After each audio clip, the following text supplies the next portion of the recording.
Eu recebo a ginecologista e obstetra, a doutora Janaína Ribeiro.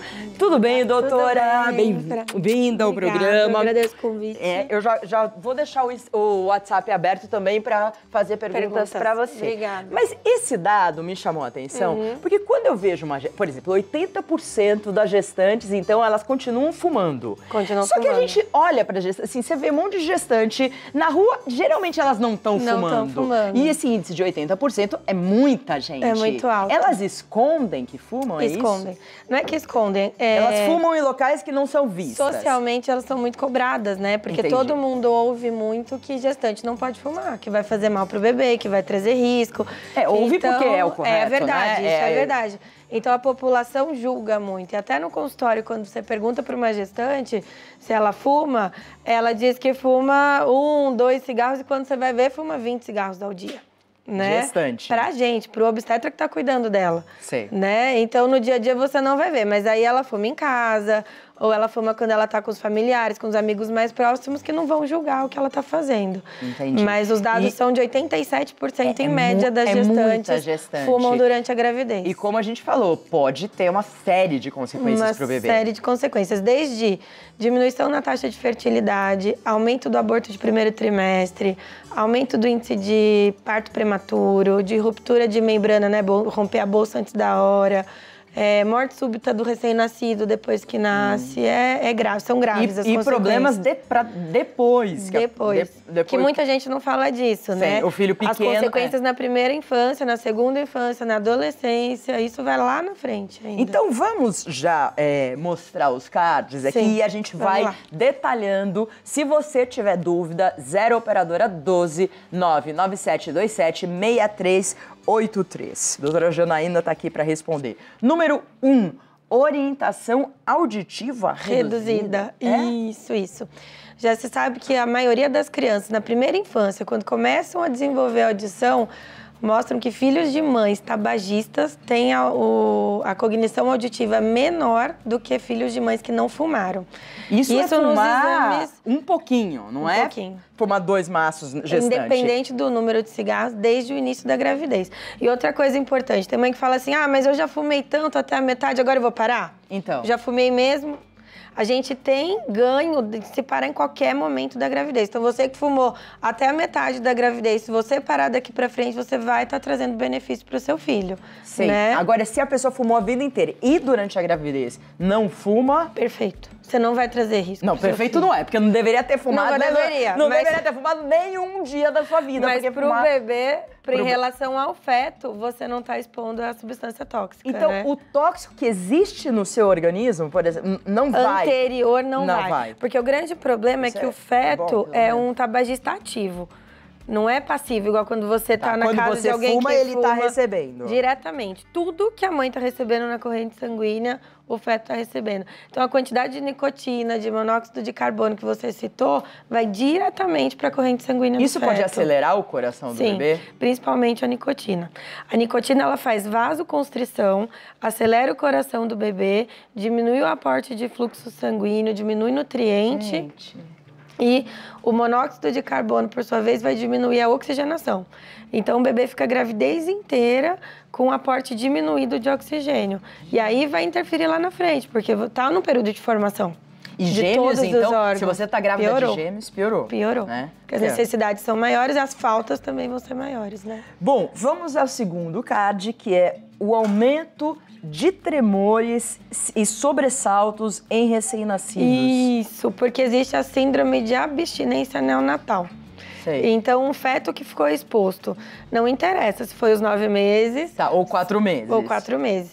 Ele ficou exposto sobre os efeitos da nicotina e do monóxido de carbono, quando ele nasce, ele vai fazer abstinência. É a mesma coisa você que é adulto e fuma e parou de fumar. Você não, tem todos os sintomas ali naqueles primeiros dias e primeiros sintomas da falta da droga e o recém-nascido sente isso. Não, até com doce. Quando eu paro um pouco de comer doce, eu já fico tremendo. Imagina com a nicotina. Imagina cigarro, exatamente. E num bebê que é tão pequenininho. Exatamente. E aí vem a alteração de sono, você estava comentando que vocês vão falar sobre isso. São bebês mais irritados, são bebês que dormem mal, são bebês que têm muito mais tremores, com mais dificuldade de descansar. É muito mais complicado para a mãe e para o bebê. né? E os casos mais graves, que aí são as exceções, que tem os casos de morte súbita pela abstinência, que são casos graves. Que quanto tempo ele dura, o bebê? Na primeira semana, isso aí já é tudo na primeira semana. E dá pra constatar, de repente, pelo histórico da mãe, você vê por que aconteceu? Mas assim, isso aí fica mais aos cuidados dos pediatras, mas nas primeiras 24 horas de vida você já vê o bebê que tem abstinência, ou de droga, lícita ou ilícita. E acontece, porque a gente falou, 87% das mulheres, segundo pesquisas, continuam fumando, mesmo que escondidas, não estão, né, da sociedade. Você ficou surpresa com um dado, porque você não tem tanto contato vendo assim, na sociedade.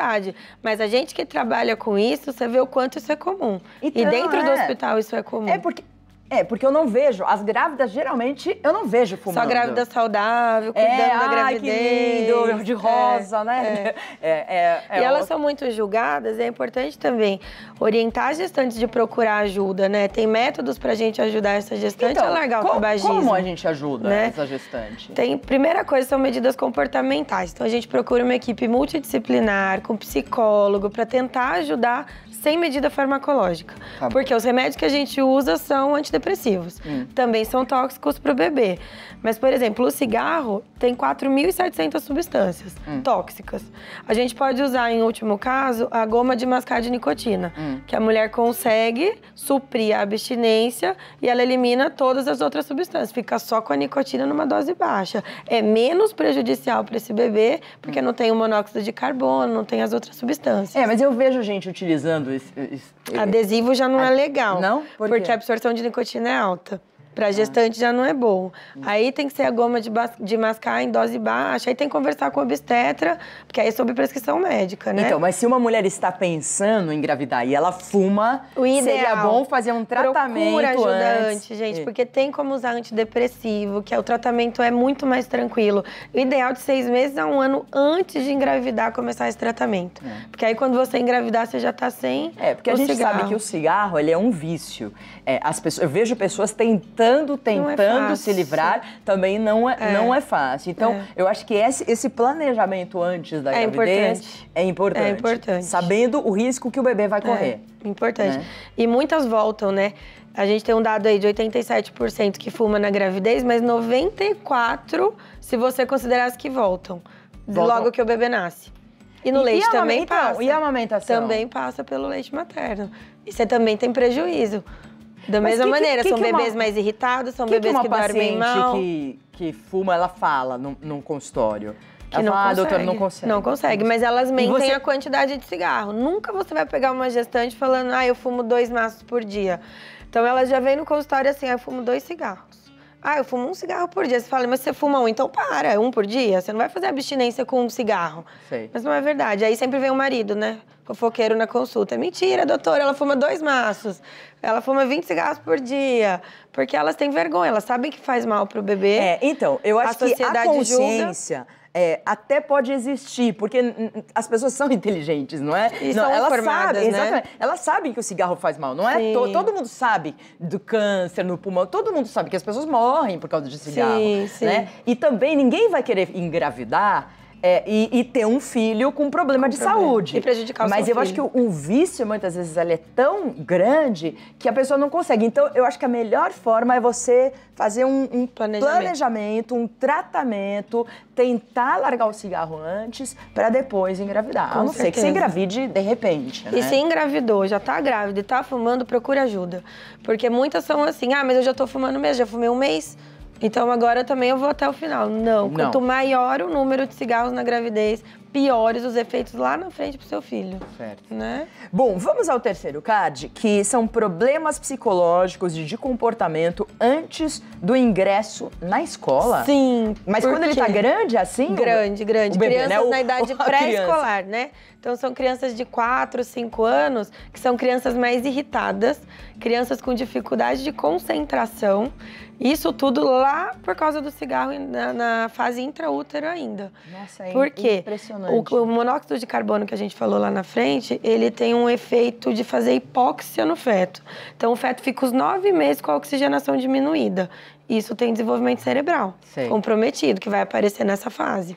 Então, são crianças com dificuldade de aprendizado, dificuldade de concentração, são crianças mais irritadas, mais agressivas. Nós já temos vários estudos associando isso. Então, porque hoje a gente vê as crianças mais agressivas e mais irritadas e parece que tem mais dificuldade de concentração. Eu não sei se aqui hoje a gente tem estatística. Mais diagnóstico também, né? Então, eu acho que, não sei se elas já eram assim, e os diagnósticos 40 eram anos mais atrás e a gente não tinha diagnóstico.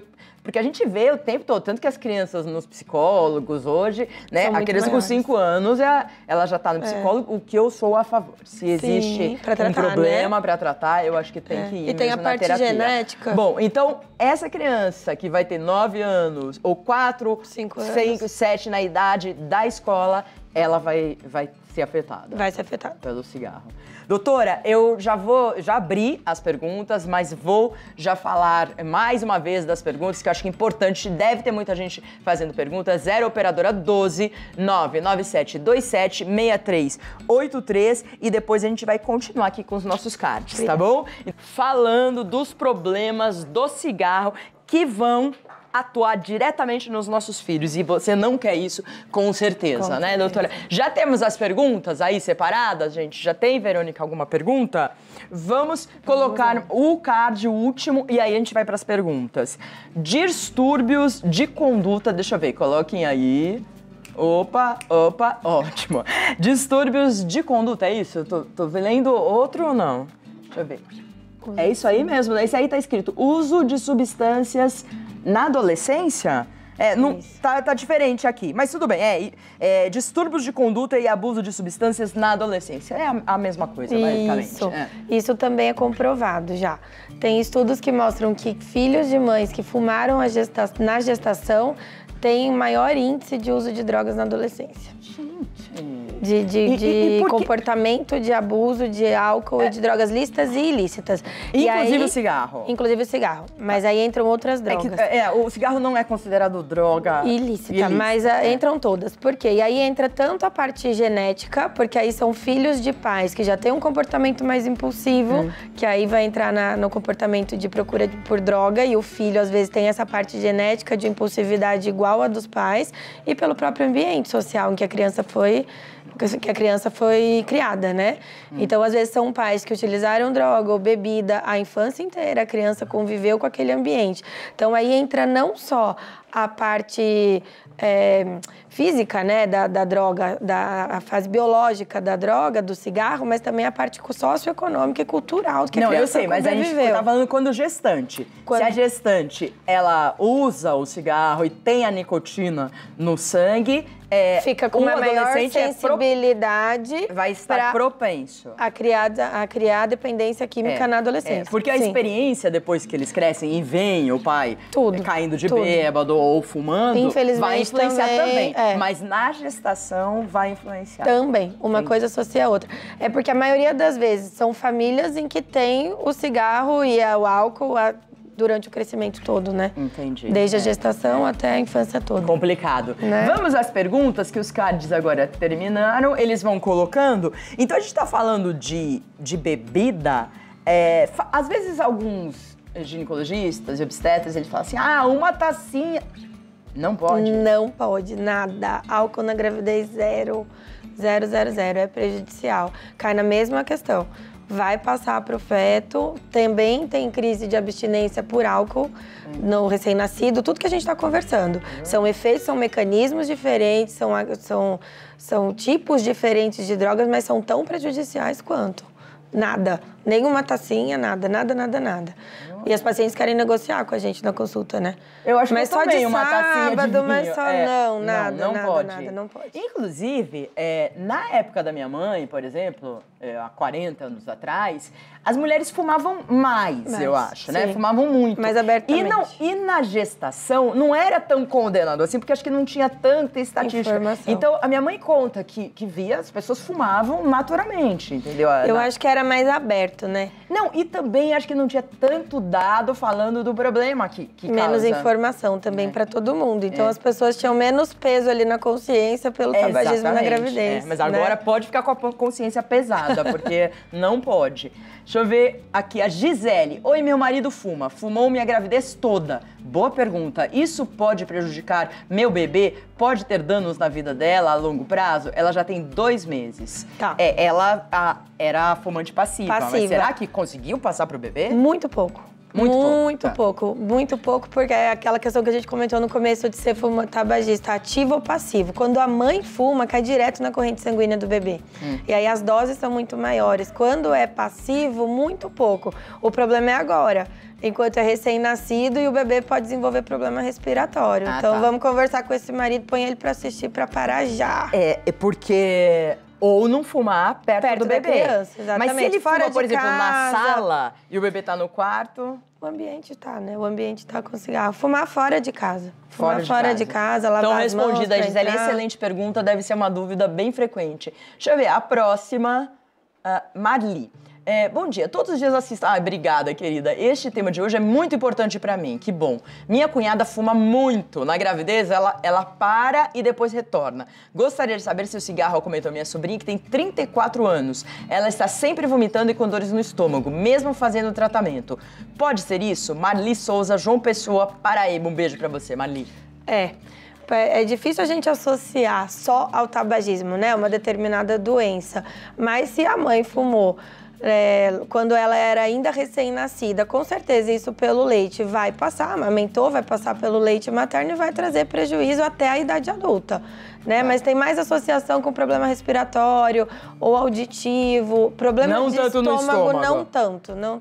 Entendi. Né? Mas então, é prejudicial, claro, de qualquer maneira. Essa hiperatividade, crianças hiperativas. E às vezes o quê? A gente são pessoas mais impulsivas, mais irritadas, e aí se associa com uma gastrite, de repente, por ser mais irritada, né? Porque o organismo dela também vai responder de alguma maneira. Tem pessoa que tem enxaqueca, tem pessoa que tem gastrite, no fundo, cada um tem seu... Vai responder de um jeito. Vai responder de um jeito. Exatamente. Então, doutora, muito obrigada. Imagina. Volte ao programa, doutora Janaína Ribeiro, obstetra, ginecologista. Contato 0 operadora 12 39229693, 0 operadora 12 33080084. É esse que está na tela neste momento. Então, 0 operadora 12 3308. Não tem rede social, doutora? Tenho. 0084. Qual a rede? O meu Instagram é doutora.Janaína Ribeiro. Tá, então pode mandar mensagem Pode. Qualquer dúvida eu estou à disposição. Muito obrigada, doutora. Muito bom o tema. Foi um grande prazer. Vamos falar de outras coisas. Não, tá ótimo.